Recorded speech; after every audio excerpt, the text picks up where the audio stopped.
নমস্কার বন্ধুরা, সোমার রান্নাঘরে আপনাদের সবাইকে অনেক স্বাগত।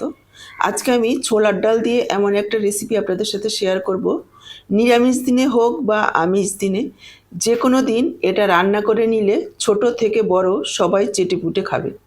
তো চলুন দেরি না করে রেসিপিটা দেখে নেওয়া যাক। আজকে দুর্দান্ত স্বাদে ছোলার ডালের রেসিপিটা করার জন্য আমি এখানে হাফ কাপ ছোলার ডাল নিয়েছি। ডালটাকে 2-3 বার জল পাল্টে ধুয়ে 3 ঘন্টা আগে ভিজিয়ে রেখেছি। ডালটা খুব সুন্দরভাবে ভিজে গেছে, দেখুন একেবারে ফুলে উঠেছে।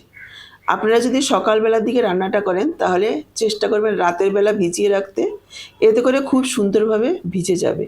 এবার ডালটাকে জল ছেঁকে নিয়ে নিচ্ছি মিক্সচারের জারে। দুবারে পেস্ট করব, একবারে পেস্টটা করব না, তাহলে জল দিতে হবে, ডালের পেস্টটা পাতলা হয়ে যাবে। আমাদের একটু শুকনো শুকনো করে পেস্টটা করতে হবে। এবার সাথেই দিয়ে দিলাম 1/2 ইঞ্চি আদা, আর দিয়ে দিয়েছি 2টো কাঁচা লঙ্কা, আর দিয়ে দিলাম কিছুটা ধনেপাতা। তারপর একটা পেস্ট করে একটা বাটিতে ঢেলে নিয়েছি। আর পরের বারের ডালটাও আমি মিক্সচার জারে নিয়ে নিয়েছি। সাথেই দিয়ে দিয়েছি 100 গ্রাম পরিমাণ ছানা। তারপর এইরকম একটা পেস্ট করে একই সঙ্গে 2টো ডালের পেস্ট মিশিয়ে নিলাম। আর ওই একই মিক্সচারের জারে আরেকটা মশলা করব, তার জন্য নিয়ে নিলাম 1/2 ইঞ্চি আদা, আর একটা টমেটোর অর্ধেকটা দিয়েছি। আপনারা যদি খুব বেশি টক পছন্দ করেন তাহলে পুরোটাও দিতে পারেন। তারপর দেখুন এইরকম একটা পেস্ট তৈরি করে রেখেছি। একটা বাটিতে নিয়ে নিচ্ছি 1/2 চা চামচ ধনের গুঁড়ো, 1/2 চা চামচ জিরের গুঁড়ো, 1/2 চা চামচ লাল লঙ্কার গুঁড়ো, 1/2 চা চামচ পরিমাণ হলুদ গুঁড়ো, 1 চা চামচ কাশ্মীরি লাল লঙ্কার গুঁড়ো। এবার একটু জল দিয়ে মশলাটাকে ভিজিয়ে রাখবো, এতে করে মশলাটা ফুলে যাবে। এবার যে ডালের পেস্টটা করে রেখেছি তার মধ্যে দিয়ে দিচ্ছি পরিমাণ মতো লবণ, অল্প একটু হলুদ গুঁড়ো, খুব বেশি মশলা এখানে দেব না, 1/4 চামচ পরিমাণ দেব, আর একটু ধনে গুঁড়ো, একটু জিরের গুঁড়ো, আর দিয়ে দিলাম 1 চিমটি হিং। হিং যদি থাকে হাতের কাছে অবশ্যই দেবেন, এতে করে স্বাদ অনেক গুণ বেড়ে যাবে। দিয়ে দিচ্ছি 1/2 চা চামচ চিনি, একটু মিষ্টি দিলে খেতে ভালো লাগবে। এবার প্রায় 1-2 মিনিট সময় নিয়ে ডালটাকে ফেটিয়ে নেব, খুব ভালোভাবে মিশিয়ে নেব আর ফেটিয়ে নেব। ভালোভাবে ফেটতে হবে, কেননা এতক্ষণে বুঝতেই পেরেছে যে বড়া ভাজবো। বড়া ভাজতে গেলে খুব ভালোভাবে ফেটলে বড়াগুলো নরম হবে আর ফুলবেও খুব ভালো। এইভাবে ফেটতে ফেটতে দেখবেন ডালটা একটু পাতলা হয়ে গেছে আর কালারটাও চেঞ্জ হয়ে যাবে। আমি ডাল বাটাটাকে প্রায় 2 মিনিট মতো ফেটিয়ে নিয়েছি। এবার দেখুন গ্যাস অন করে কড়াই বসিয়ে দিয়েছি, দিয়ে দিচ্ছি বেশ খানিকটা তেল। এই সময় তেলের পরিমাণটা একটু বেশি দেব, পরে এক্সট্রা যে তেলটা থাকবে সেটা তুলে রাখবো। যারা কম তেল পছন্দ করেন তারা অল্প তেলেও ভাজতে পারবেন, একটু সময় নিয়ে ভাজতে হবে। এবার দেখুন বড়াগুলো দিয়ে দিচ্ছি, আমি এইভাবে একটু বড় সাইজের করে দিচ্ছি। এই বড়াগুলো একটু বড় সাইজের করলেই বেশি ভালো লাগবে খেতে। বড়াগুলো দেওয়ার পর 1 মিনিট একটু অপেক্ষা করব, যাতে নিচের পিঠটা হালকা লালচে হয়ে ভাজা হয়ে গেলে তারপর উল্টে দেব। মিডিয়াম ফ্লেমে রেখে ভাজবো, তাহলে বড়াগুলো ভেতর পর্যন্ত ভালোভাবে ভাজা হবে, খেতেও ভালো লাগবে। আর বেশি হাই ফ্লেমে ভাজলে উপরে কালার চলে আসবে, ভেতর পর্যন্ত ভালোভাবে ভাজা হবে না। বড়াগুলো দেওয়ার পর দেখুন উপর দিয়ে এইভাবে একটু গরম তেল দিয়ে দেব, তাহলে আর বড়াগুলো যখন উল্টাবো কড়াতে লেগে যাবে না, উপরেও একটু শক্ত হয়ে যাবে।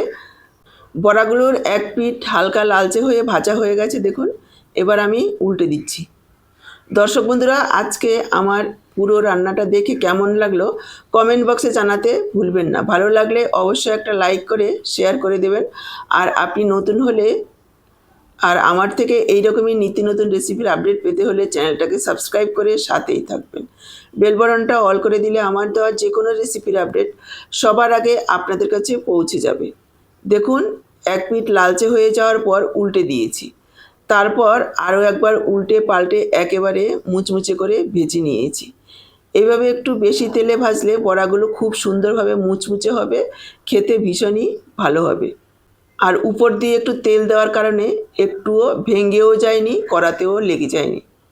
প্রথম ব্যাচের বড়াগুলো ভাজা হয়ে গেছে, এবার আমি দ্বিতীয় ব্যাচের বড়াগুলো দিয়ে দেব আর এভাবেই উল্টে পাল্টে ভেজে তুলে নেব। দেখুন দ্বিতীয় ব্যাচের বড়াগুলো ভাজা হয়ে গেছে, এবার আমি তুলে নিচ্ছি। বড়াগুলো তুলে নিয়ে বাকি যে তেলটা ছিল তার মধ্যে আমি দিয়ে দিলাম আলু। আলুগুলোকে দেখুন আমি একটু বড় সাইজের করে কেটেছি। এখানে 3টে মিডিয়াম সাইজের আলু একটু 2 টুকরো করে কেটে নিয়েছি।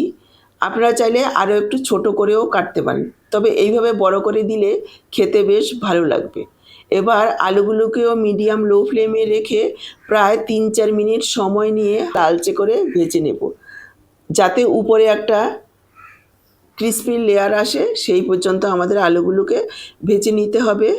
এখানে একটু হলুদ দিয়ে দিচ্ছি যাতে করে আলুর কালারটা খুব সুন্দর হয়। মিশিয়ে নিয়ে ঢেকে দেব, ঢেকে ঢেকে ভাজবো, এতে করে আলুগুলো একটু সেদ্ধও হয়ে যাবে।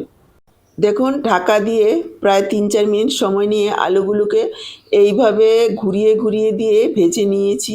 চারিদিকটা খুব সুন্দরভাবে ভাজা হয়েছে। আলুগুলোকে এবার তুলে নেব। আলুগুলো তুলে নিয়ে এক্সট্রা যে তেলটা রয়েছে সেটা আমি তুলে নিচ্ছি। বাকি তেলের মধ্যে দিয়ে দিচ্ছি 1/2 চা চামচ গোটা জিরে, একটা তেজপাতা। আপনারা চাইলে গোটা গরম মশলাও ফোড়নে দিতে পারেন, তবে আমি যেহেতু পরে ব্যবহার করব সেজন্য এখন আর দিচ্ছি না। কয়েক সেকেন্ড ভেজে নিলাম। ভেজে নেওয়ার পর পেস্ট করে রাখা টমেটো আর আদাটা দিয়ে দিলাম। মিক্সচারের জারটা ধুয়ে অল্প পরিমাণে একটু জল দিয়েছি আর দিয়ে দিচ্ছি পরিমাণ মতো একটু লবণ। 1 মিনিট একটু এইভাবে নাড়াচাড়া করে ভেজে নেব, যাতে করে কাঁচা গন্ধটা চলে যায়। 1 মিনিট ভেজে নিয়েছি। এবার বাটিতে ভেজানো মশলাটা দিয়ে দিলাম। এবার এই মশলাটাকে আরও কিছুক্ষণ এইভাবে একটু নাড়াচাড়া করে কষিয়ে নেব। দেখুন আরও 1 মিনিট মতো কষিয়ে নিয়েছি। এইবার ভেজে রাখা আলুগুলো দিয়ে দিলাম। এবার আলুর সাথে মশলাটাকে আরও 3-4 মিনিট কষিয়ে নেব। নাড়াচাড়া করে ঢেকে দিচ্ছি। মিডিয়াম লো ফ্লেমে রেখে ঢাকা দিয়ে 4-5 মিনিট মশলাটাকে কষিয়ে নেব। দেখুন ঢাকা দিয়ে প্রায় 3-4 মিনিট মশলাটাকে কষিয়ে নিয়েছি। মশলার খুব সুন্দরভাবে তেল ছেড়ে দিয়েছে। এবার আমি যোগ করে দিচ্ছি জল। এখানে অবশ্যই ফুটন্ত গরম জল যোগ করবেন, এতে করে স্বাদটা খুব ভালো হবে আর আলুগুলোও সেদ্ধ হবে খুব তাড়াতাড়ি। এখানে আমি 2 কাপ পরিমাণ জল যোগ করেছি, যেহেতু পরে বড়া যোগ করব অনেকটাই ঝোল টেনে নেবে। তারপর যদি জল দেওয়া হয় তাহলে সেই ঝোলটা আর খেতে ভালো লাগবে না। প্রথমেই পরিমাণ মতো জলটা বুঝে দিয়ে দিতে হবে। এবার মিশিয়ে নিয়ে ঢাকা দিয়ে প্রায় 7-8 মিনিট রান্না করে নেব, অথবা আলুগুলো সেদ্ধ হওয়া পর্যন্ত রান্না করে নেব। দেখুন প্রায় 7-8 মিনিট রান্না করে নিয়েছি। আলুগুলো খুব সুন্দরভাবে সেদ্ধ হয়ে গেছে। এবার আমি ভেজে রাখা বড়াগুলো দিয়ে দিচ্ছি। সাথেই দিয়ে দিচ্ছি 1/4 চামচ গরম মশলার গুঁড়ো আর দিয়ে দিচ্ছি 1 চা চামচ পরিমাণ ঘি। আরও একবার সব কিছু মিশিয়ে নেব আর ঢাকা দিয়ে 2 থেকে 3 মিনিট ফুটাবো মিডিয়াম ফ্লেমে। তারপর গ্যাসটাকে অফ করে দিয়েছি। গ্যাসটাকে অফ করে আরও 5 মিনিট ঢেকে রেখেছি।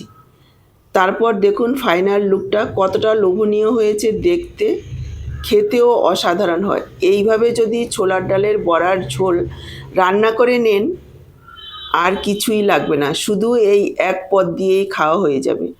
গরম ভাত, রুটি, লুচি, পরোটা যা দিয়েই খাবেন অসাধারণ লাগবে খেতে। তাহলে আজকে এই পর্যন্ত, আবার দেখা হবে নতুন কোনো রেসিপির সাথে। সবাই ভালো থাকুন, সুস্থ থাকুন। আপনাদের সবার সুস্থতা কামনা করে এখানেই শেষ করছি। আপনাদের সবাইকে অসংখ্য ধন্যবাদ।